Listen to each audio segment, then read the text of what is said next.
ny circuit le ataontsika hoe recouvrement ny resaka ressource regny zany a de makany amin'ny sahala amin'ny hetra zany de mandefa avis de position na rôle taloha moa zany a de commune makany amin'ny contribuable makany amin'zareo mpanatragno na mpanana ataontsika hoe fotodrafitrasa mo mikasika an'izay de avy eo a de reo zao mandoaty amin'ny commune misy régisseur ty dakodaroly amin'ny caisse de mahazo quittance reo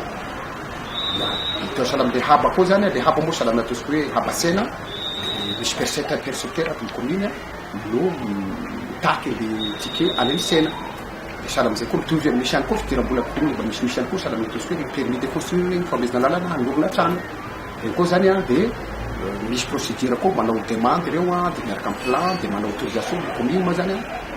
am'le mahazo alalany le olo de mahatrafina koa izy a mifanaraka am'izay isika moa zany sy de mitsy amin'ny lafiny pia hoe ao anaty 4 mètres carrés par rapport ça zany fa ataontsika hoe les ressources des communes